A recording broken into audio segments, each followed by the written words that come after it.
안녕하세요. 동포세계 김용필입니다. 네, 오늘은 3월 11일입니다. 어제는 제가 이 새벽 늦게까지 이 대선 결과를 좀 지켜보고, 그리고 또 이런 대외 활동을 좀 하다 보니까요, 여러분들에게 방송으로 인사를 못 드렸습니다. 그래서 이 대선 결과와 관련돼서 오늘 또 향후 이 동포 정책과 관련돼서 어떤 영향을 미치게 될지 좀 같이 한번 생각해 보고자 합니다. 먼저 대선 결과이죠. 여러분들 다 아시겠지만은 아주 근소한 차이로 윤석열 후보가 당선이 되었죠. 윤석열 48.56%, 이재명 47.83%, 불과 0.73% 차이였습니다. 표차는 24만 표 차였죠. 이게 2017년도, 그러니까 이 문재인 대통령이 당선된 제 19대 대선과 좀 비교를 해보면은, 그 당시 문재인 대통령은 41.1% 득표율을 보였죠. 그리고 그 당시 2위가 홍준표 후보였는데요. 24.0%, 그리고 안철수 후보가 21.4%. 그래서 2위는 홍준표와 500만 표 차이로 다소 치다 이 득표 차이를 보이면서 문재인 대통령이 당선이 됐던 그런 기억이 떠오릅니다. 그러니까 2017년도에는 문재인, 홍준표, 안철수, 좀 약간 후보진들이 좀 다양하게 표가 이제 분산되었지만은, 이번 20대 대선에서는 지금 어쨌든 이재명과 윤석열 양대 이 표로 크게 갈리는 그런 현상을 볼 수가 있습니다. 어쨌든 이렇게 아주 근소한 차이로 이렇게 힘겹게 윤석열 후보가 당선이 되었기 때문에, 그래서 오늘 아침 이렇게 신문을 종합적으로 봐도 정권 교체를 이루기는 했지만은, 이 정권 교체에 방점을 두기보다는 이 통합부의 정치에 오히려 중심을 둬야 된다. 저는 이렇게 양분을 크게 나눠서 국민을 통합할 수 있는 그런 리더십을 발휘해야 된다. 그래야만이 이 윤석열 당선인의 향후 그 정부의 이 성패가 달려 있다라는 그런 논조의 이런 기사들을 많이 볼 수가 있습니다. 근데 이를 의식하던 윤석열 당선자도 저는 대선 과정에 있었던 것은 저는 과거일 뿐이다. 그러면서 정말 국민의 이익을 우선시하는 그런 정책을 좀 펼쳐나가겠다. 그러면서 이 통합과 이 번영이라는 말을 강조를 했고요. 그리고 심지어 야당과도 같이 협치하는 그런 정치를 하겠다고 이렇게 입장을 이렇게 밝히는 모습을 볼 수가 있었습니다. 그래서 대선 경쟁 과정에서는 한 표라도 더 얻기 위해서 상대방 후보의 모든 조그만 흠이라도 있으면은 그거를 지적하고 그거에 대해서 상당히 뭐랄까요, 네거티브랄까요, 그렇게 해서 상당히 좀 국민적으로 볼 때 불안하고 그리고 또 짜증나게 하는 그런 현상들도 있었지만은, 이제는 대선이 끝났고요. 그렇기 때문에 이제 5년간 국정을 책임지는 그런 당선인의 신분이 되는 윤석열에 대해서 그 입장에서 또 이렇게 바라봐야 되지 않을까 생각이 듭니다. 그리고 또 분명히 당선인이 된 윤석열, 차분하고 냉정하게 현 상황을 파악하고 어떻게 하면은 정말 이 국민의 이익을 더 극대화시키는 이런 국정 운영을 할 것인가에 대한 관심을 갖고 이제 고민을 많이 할 거라 생각합니다. 그렇게 해야 된다는 생각이 들고요. 분명히 그런 책임감이 뒤따라야 된다 이렇게 생각합니다. 제가 이 대선 경선 중에 이 윤석열 측 이 대선 캠프에서 활동하고 있는 이 관계자, 이 국회의원이었는데요. 만나서 이런 대화를 나눈 바가 있었습니다. 그때 이제는 어떻게 보면 중국 동포에 대한 이런 그 유권자의 또 관심을 또 불러일으켜야 되잖아요. 근데 그때 이제 제가 중국 동포들이 윤석열 후보가 여러 가지 중국 동포들의 귀에 거슬리는 그런 이야기도 하고, 또 특히 이 한중 관계에 있어서 상당히 우리가 염려하는 그런 이야기들을 좀 하고 있어서 상당히 윤석열 후보에 대한 걱정이 많다, 뭐 이렇게 얘기를 했습니다. 그러니까 그 국회의원이죠, 이 관계자가 저한테도 이렇게 얘기를 합니다. 지금 당선이 되고 또 인수위원회가 이렇게 갖춰지게 되면 그때는 상황이 많이 달라질 것이다. 그리고 뭐 한중 관계를 비롯해서 이 동포 의 정책 이런 데 있어서도 이제는 상당히 신중하게 또 이렇게 정책을 잘 펼쳐 나가는데 관심을 모아질 것이다. 그렇기 때문에 이제는 대선 경선 과정에서 불거지는 그런 거에 너무 연연하지 말고 이제 당선이 되고 이 당선인 신분으로서 이제 인수위원회가 갖춰지고 그러면은 그런 부분들은 좀 많이 염려한 것과는 달리 신중하게 이렇게 정책을 펼칠 것이다 라고 이렇게 이야기하는 것을 들을 수가 있었습니다.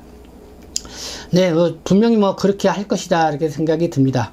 뭐 그래야만 된다고 생각을 하고요. 더불어 이제 중국 동포도 이 동포 정책 어떻게 될 것이냐, 여기에 대한 동포분들의 관심이 좀 높아질 수밖에 없는 그런 상황일 거라고 생각이 드는데요.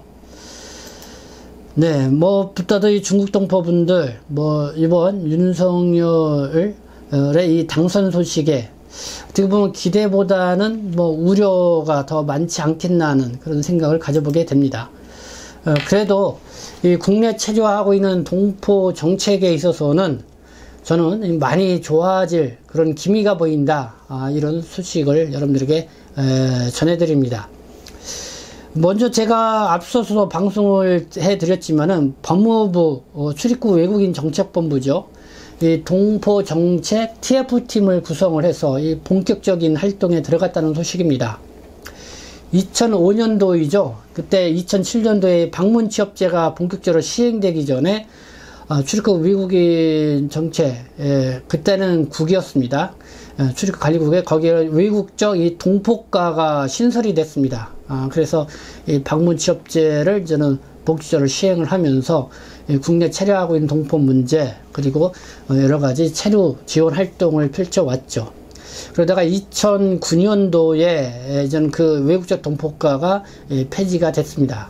그리고 나서 지금 13년 만에 지금 다시 동포 정책 TF팀이 발족이 돼서 과거의 그 외국적 동포과를 다시 부활을 하려고 하는 그런 움직임이 지금 법무부 내에서 적극적으로 이루어지고 있다. 근데 2005년도만 해도 국내 체류하고 있는 동포가 한 20만여 명 정도였습니다. 그러나 지금은 한 100만 명 가까이 되고, 중국 동포뿐만 아니라 고려인 동포들도 수가 증가하고 있기 때문에, 수적으로 봐도, 이 법무부 내에 어쨌든 국내 체류하고 있는 동포의 체류 정책을 담당하고 있는 법무부 내에 외국적 동포 전단팀이 필요하고, 오히려 그때보다 더 확대된 그런 전단팀이 나와야 된다라는 게 좀 필요하다고 생각이 들고요. 그런 시점이 충분히 있다. 또 마침 이 법무부가 그렇게 움직이고 있다는 것에 대해서는 상당히 환영할 만한 일이고요. 여기 대해서 향후 이 동포 정책이 그래도 많이 좋아질 거라고 하는 그런 기대를 갖게 됩니다. 그래서요, 지난 8일부터요, 이 동포 정책 팀이요, 동포 체류 지원 센터라든가, 어쨌든 이 동포 지원 단체, 이 동포 단체들을 이제는 전국적으로 돌아다니면서 어떻게 하면은 국내 체류하고 있는 동포, 특히 고려인 동포나 이 중국 동포들이 주 대상이겠죠. 현재 겪고 있는 어려운 문제가 무엇인지 이렇게 듣기 시작을 했고, 어떻게 하면 이런 정책들을 잘 펼쳐 나갈 것인지 이렇게 함께 논의하는 이런 간담회를 좀 펼치기 시작을 했다, 이런 말씀을 드립니다. 그래서 이 국내 체류 동포의 이 전반적인 문제, 고려인 동포, 중국 동포와 관련된 이 실질적인 문제점을 좀 듣고 어떻게 이 정책을 펼쳐나가야 할지, 이 법무부 출입국 외국인 정책본부 차원에서 이 의견 수렴에 들어갔다는 소식 여러분들에게 전해드립니다. 그렇기 때문에 이번에는 새로운 이 대통령을 맞이하게 되지만은 글쎄요, 이렇게 저는 새로운 대통령을 맞이하게 되고, 그렇게 되면 뭐 큰 틀에 있어서 뭐 대외 외교 정책이라든가 뭐 국내에 주요 이슈가 됐던 이 큰 틀에 대해서는 좀 뭐 변화가 있을 수는 있지만은 가장 이 현실적인 어떤 그런 돌아가는 그런 상황이라든가 어떤 그런 정책에 있어서는 사실 현실적인 그런 정책에 있어서는 거의 대부분이 이 시스템에 의해서 돌아간다. 그 분만은 우리가 분명히 또 이해를 할 필요가 있다. 그러니까 각 정부 부처가 기존에 해왔던 것이 뭐 새로운 대통령이 들어왔기 때문에 확 바뀌는 거 아니냐, 뭐 이렇게 생각이 들 수가 있지만은 물론 그렇게 확 바뀔 수 있는 부분도 있다고 생각합니다. 그러나 그렇게 했다가는 뭐 모든 것이 다 혼란에 빠지기 때문에 기본적으로는 기존에 해왔던 그런 시스템에 의해서 그러니까 각 정부 부처에 추진해 왔던 그런 일들은 큰 문제가 없는 이상은 지속적으로 이렇게 진행이 된다, 이렇게 생각합니다. 그렇기 때문에 이런 시스템에 의한 정책을 펼치기 하기 때문에 뭐 새로운 대통령이 이렇게 됐다고 해서 우리가 크게 걱정할 것은 없지 않나 이렇게 생각합니다. 오히려 이 국내 체류하고 있는 동포 정책은 저는 더 나아지면 나아졌지 나빠지지는 않을 것이다, 이렇게 관망을 한다는 말씀을 드리고 싶습니다. 제가 이제 누차 뭐 방송에도 말씀드렸지만은 제가 뭐 국회라든가 뭐 법무부 이런 데서도 이 동포 정책 이렇게 간담회를 할 때마다 늘 그런 기회가 있을 때마다 제가 강조해서 하는 말이 있습니다. 국내 체류하고 있는 동포들이 상당히 중요하다. 특히 중국 동포 같은 경우는 중국이라는 국가를 배경으로 하고 있기 때문에 우리가 이 중국 동포에 대해서는 더 많이 관심을 갖고 이해를 할 필요가 있다. 그리고 이거를 바탕으로 해서 이 동포 정책을 펼쳐야 한다. 그리고 뭐 동포들이 뭐 한국 사회, 한국 경제에 기여하는 바가 상당히 크다는 것도 알아주어야 한다. 그리고 민간 외교 차원에서도 기여하는 바가 크다. 그래서 모국에 온 동포들이 한국 정부에, 한국 사회에 긍정적인 생각을 갖고 고마워하고 감사하는 마음을 갖도록 하는 그런 체류 정책이 아주 중요하다. 그렇기 때문에 앞으로도 이 동포 정책 TF팀이 활동할 때 그런 마음이 지속될 수 있도록 적극적인 이 동포 포용의 이 체류 지원 정책을 펼쳐달라, 뭐 이런 이야기를 합니다. 뭐 이렇게 할 때마다 이 정부 당국에서는 그래도 좀 걱정되고 우려되는 점이 있다. 그건 뭐냐? 이 한국 국민들이 이 중국에 대한 또 중국 동포에 대한 이 반정서가 어느 때보다 이렇게 커지고 있는 상황인 거 아니냐. 그래서 그런 점에 대해서는 어떻게 될지 참 당혹스럽다고 하면서 좀 그런 부분을 이렇게 또 솔직하게 이야기하는 부분도 있습니다. 그래서 이 점에 대해서도요, 물론 뭐 한국인 중에서 이 반중 정서가 이 과거보다 좀 커진 면은 있긴 하지만은 그래서 이거를 중국 동포와 연관해서 보면은 안 된다. 이 중국 동포들도 뭐 이미지 개선을 위해서 함께 노력을 할 필요가 있긴 하지만은 그래도 이 한국 사회가 우선적으로 모국 사회로서 이 중국 동포의 상황을 이해를 하고 적극적으로 포용할 필요가 있다고 이렇게 저는 이야기를 하고 있습니다. 그래서 제가 이렇게 이야기할 때마다 그래도 많이 좀 수긍을 하고 있고요. 또 긍정적인 반응들을 보이고 있고, 오히려 일대일로 더 이 중국 동포에게 더 따뜻한 마음을 갖고 바라볼 필요가 있다라는 그런 말에 상당히 공감하는 걸 볼 수가 있습니다. 그래서 저는 이 국내 체류하고 있는 동포 정책에 있어서는 분명히 더 좋아질 것이다 라는 그런 관망과 함께 그런 기대를 갖는다는 말씀 여러분들께 전해드립니다.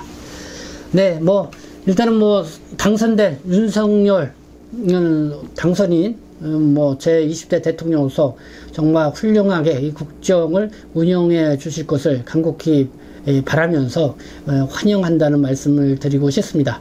우리 동포분들도 다 같은 마음이라 생각을 하고요.